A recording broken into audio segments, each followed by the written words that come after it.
تو ارسلان میں آپ سب کے سامنے جو ہے نا میں آپ سے معافی چاہتی ہوں. ہمارے ایجوکیشن سسٹم کی وجہ سے ہم شرمندہ ہیں, اور آپ نہیں صرف اکیلے, ایسے بہت سے ارسلان ہیں جن کے آگے مجھے لگتا ہے معافی مانگنی پڑے گی. تھینک یو سو مچ, بہت بہت شکریہ آپ کا. مگر آپ ہمارے ساتھ ہی رہے گا بھی پروگرام میں, کیونکہ بات ایجوکیشن کی ہو رہی ہے. مجھے لگتا ہے کہ جس طرح کی ابھی ارسلان کی کال آئی ہے, ہم تھوڑی سی اور بھی کالز ریسیو کریں گے, اور کسی کو ایسے مسئلے ہیں, پریشانیاں ہیں, تو ہمارے ساتھ دیجیے, کیونکہ اب ہم بات کریں گے اس بریک کے بعد سلوشنز کے اوپر. تو اسٹے ٹیون. اچھا جی, ہم بچوں کی ایجوکیشن کے اوپر بات کریں, اور اب میں یہاں پر ڈاکٹر صاحب آپ سے یہ بھی پوچھنا چاہوں گی, کیونکہ آپ ایجوکیشنسٹ ہیں. تو محمد اسلام صاحب مجھے یہ بتائیے گا, پہلے جو ٹیچرز ہوتے تھے بڑا فکر رکھتے تھے بچوں کے اوپر, نظر رکھتے تھے, ٹھیک ہے, کوئی بچہ اگر کلاس میں ویک ہوتا تھا تو اس کو پیچھے سے اٹھا کے آگے بٹھاتے تھے, اپنی نظروں میں رکھتے تھے, الگ سے ٹائم دیتے تھے, فوکس ہوتے تھے, اور ان کو پتہ ہوتا تھا کہ یہ بچہ آگے نکل سکتا ہے, اس کو تھوڑا سا پش چاہیے, ٹائم دیتے تھے, اس کے ساتھ بیٹھتے تھے, سمجھتے تھے, اس کی جہاں پہ پرابلمز ہیں اس کو سنتے تھے. ایسے ہی ہے آج کا ٹیچر, نہیں فوکس کرتا, بس آج کا ٹیچر یہی کہتا ہے کہ بھائی جو تمہارا دل کر رہا ہے رٹا, سب کلاس میں سب کے ساتھ وہ جو رٹافیکیشن ہے وہی کرو. آپ کیا کہیں گے اس بارے میں؟ جی میں بالکل ایگری کرتا ہوں. ہم جس سسٹم میں پڑھے ہیں وہاں personalised coaching, teacher without any فی اپنے جو اسٹوڈنٹس ہیں ان کی نیڈس کا خیال رکھتے تھے, ان کو توجہ دیتے تھے. مجھے آج بھی یاد ہے کہ میرے انگلش کے استاد وہ جو کلاس میں تھوڑے آوارہ بچے ہوتے ہیں نا ان کو زیادہ توجہ دیتے تھے, ان کے ساتھ فرینک بھی ہوتے تھے. اچھا. تو ہم تھوڑے پڑھنے والے بچے تھے تو بڑی جیلسی ہوتی تھی کہ پڑھتے ہم ہیں, سارے ان کے ساتھ بزی رہتے ہیں, ان کے ساتھ فرینک بھی ہوتے ہیں. پتہ چلتا تھا کہ اینڈ پہ وہ اتنی فرینکنس میں ان کی تربیت کر جاتے تھے کہ وہ سیشن کے اینڈ تک ہمارے کمپیٹیٹر ہو گئے. اور جو میٹرک کا فائنل ایگزام کے رزلٹس آئے تو وہ بالکل ہمارے ایٹ پار تھے, ان میں سے زیادہ تر بچے. تو that is the role of a teacher. Teacher change کر دیتا ہے لائفس کو, ٹیچر ٹرینر ہوتا ہے, ٹیچر پیرنٹ لائک پرسنالٹی ہوتا ہے. وہ اگر صحیح تربیت یافتہ ہو اور وہی بچوں کو کلاس میں اچھی طرح انگیج کر لے تو ٹیچر کا امپیکٹ بہت لاسٹنگ ہوتا ہے. ارے واہ. شاید پیرنٹس کے بعد جو سب سے بڑا امپیکٹ کسی انڈیویجول کی لائف پہ ہوتا ہے وہ ٹیچرس کا ہی ہوتا ہے. واہ کیا بات ہے. ایک ایسا استاد جو ماں کا بھی درجہ رکھتا ہے, باپ کا بھی درجہ رکھتا ہے, اور وہ فکر اور فاقہ رکھتا ہے اس بچے کے لیے کہ وہ بچہ آگے کا فیوچر بنے گا. ہم سلوشنز کی طرف آتے ہیں. آج کے ٹیچرز کو ایسی کیا چیزیں کرنی پڑیں گی بچوں کے ساتھ جو بچے جو ہے اپنے اسکلز کی طرف بھی کام کریں, بچے اپنی کریٹیوٹی بھی ظاہر کریں, اور بچے جو ہیں پڑھائی میں بہت انٹرسٹ لیں, اور یہ رٹافیکیشن والی کہانیاں ختم ہو جائیں. پلیز اس پہ بات کیجیے. جی اس میں 2-3 چیزیں میں آپ سے عرض کرنا چاہوں گا. ایک تو ہمیں اوور آل ایز اے معاشرہ ہمیں دیکھنا پڑے گا, ہمیں ایجوکیشن کو اور ٹیچر کو امپورٹنس دینی پڑے گی. یہ ہے ایک سمبولک سلوشن. اس میں گورنمنٹ بھی کچھ میئرز اناؤنس کر سکتی ہے. پھر گورنمنٹ کو فنڈنگ انکریز کرنی پڑے گی ٹیچنگ میں. ٹیچر ٹرینڈ ہوں گے تو وہ آگے ڈلیور. ہر کوئی نیچرل ٹیلنٹ لے کے نہیں آتا, اور ہمارے جیسے معاشرے میں جہاں زیادہ تر ٹیچر مجبوراً ٹیچر ہیں اسکول لیول پہ کہ اور کہیں جاب نہیں ملی تو چلے جی ٹیچر بن جاتے ہیں, تو ان کو تو ٹرین کرنے کی بہت ضرورت ہے. تو دوسرا اس کا حل ہے فنڈنگ کا. تیسرا بڑا جو حل ہے وہ اکاؤنٹیبلٹی کا ہے. ٹیچر جہاں پہ ہیں ان کو اکاؤنٹیبل ٹھہرایا جائے, ان کی پرفارمنس کو چیک کرنے کے سائنٹیفک میئرز ہونے چاہیے. اور سب سے جو بنیادی پرفارمنس چیک ہے وہ کلاس روم میں ان کے اسٹوڈنٹس کے ساتھ انوالومنٹ کیسی ہے, اس پہ لازمی. ہمارے یہاں ایسا کوئی سسٹم نہیں ہے جو اسٹوڈنٹس کے ساتھ ٹیچرس کی انوالومنٹ کو میئر کر سکیں, ہم چیک کر سکیں. اور اس سے بھی ایک وائٹل سلوشن یہ ہے کہ ہم جو ماڈرن ٹیکنالوجی ہے اس کو انٹیگریٹ کریں ٹیچنگ میں. ٹیچرس کو گیمیفیکیشن فار ایگزامپل ایک ٹیکنیک ہے کہ گیمز کے تھرو پڑھانا, جس سے آج کل کا بچہ زیادہ انگیج فیل کرتا ہے. وہ مذاق میں فن میں وہ سیکھنا شروع کر دیتا ہے, اور اس کی انٹرسٹ موٹیویشن بھی بڑھتی ہے سیکھنے کے لیے. میرا خیال گورنمنٹ کو ٹرین کرنا چاہیے ٹیچرس کو فار گیمیفیکیشن, اور ٹیچرس کو اس کو زیادہ سے زیادہ ایز اے ریسورس یوز کرنا چاہیے اپنے کلاس رومس میں. کیا بات ہے جی, تھینک یو سو مچ. بہت بہت شکریہ آپ کا ڈاکٹر صاحب, آپ نے ہمیں بہت اچھی طریقے سے گائیڈ کیا, سلوشنز کے اوپر بھی بات کی.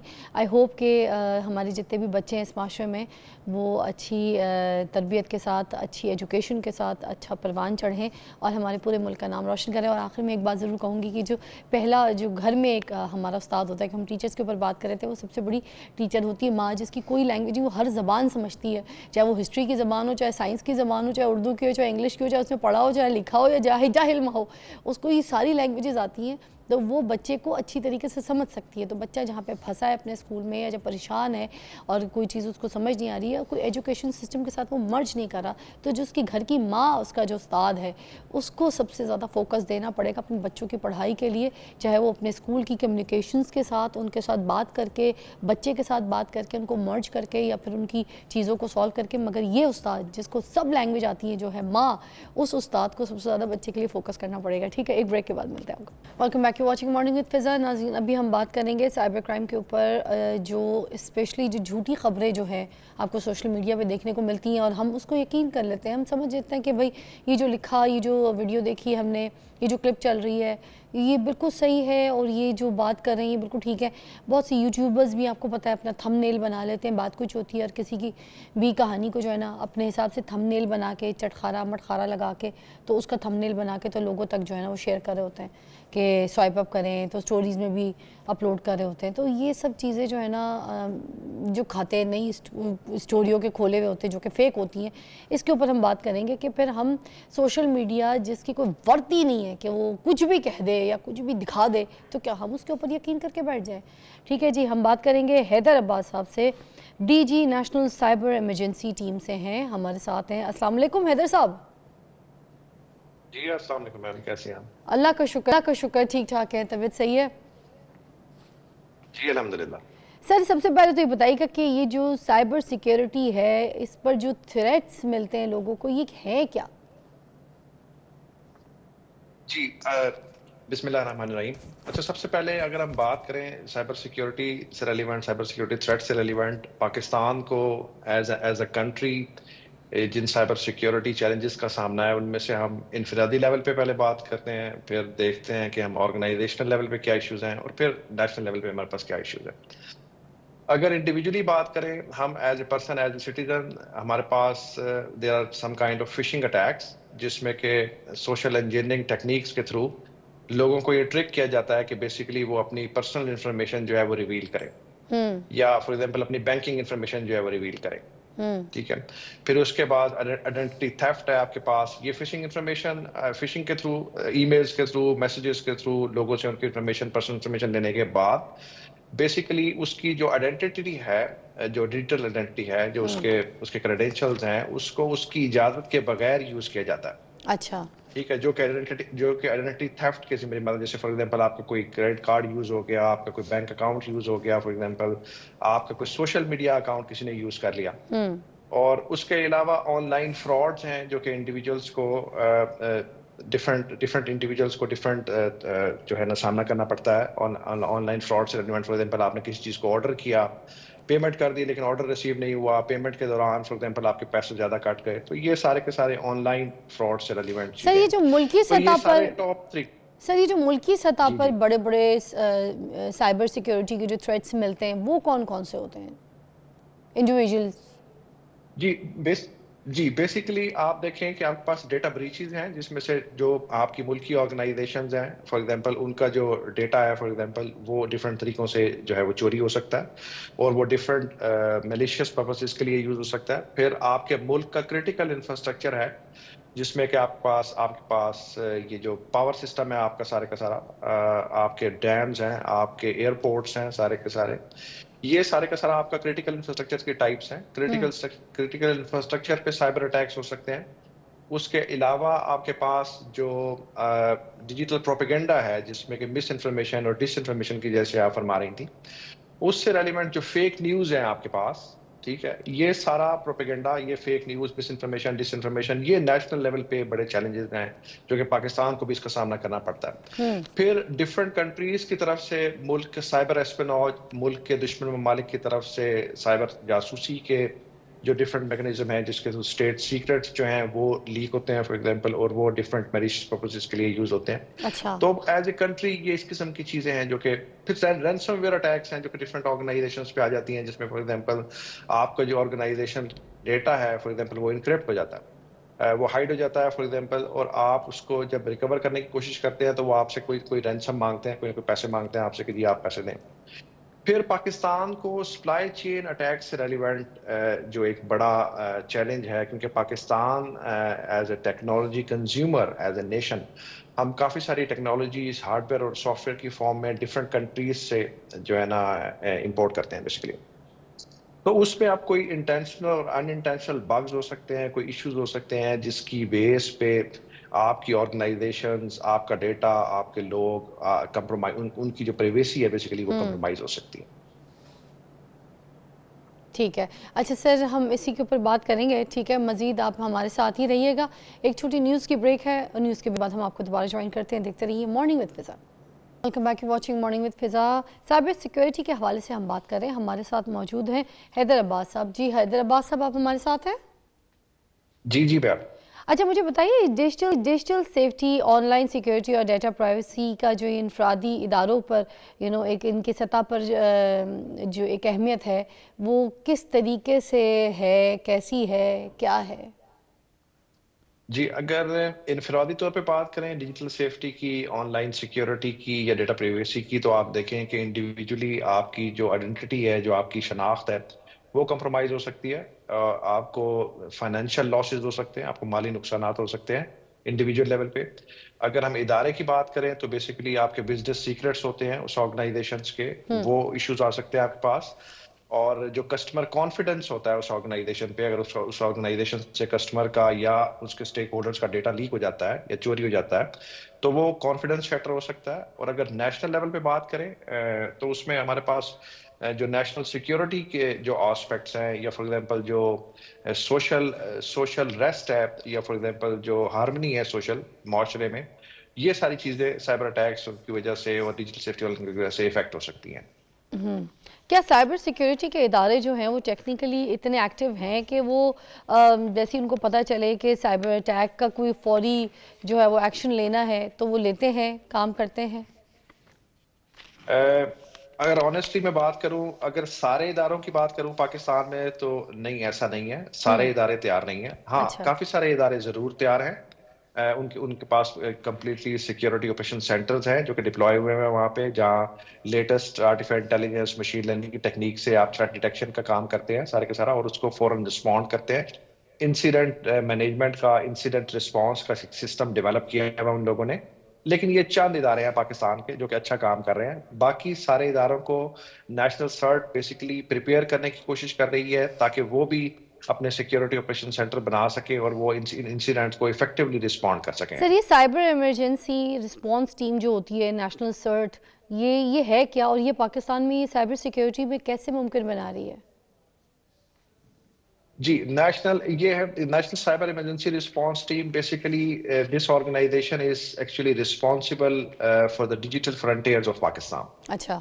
جو کہ کسی بھی انسیڈنٹ کی صورت میں فوری رد عمل کے طور پہ جو ہے نا یہ رسپونڈ کرتی ہے.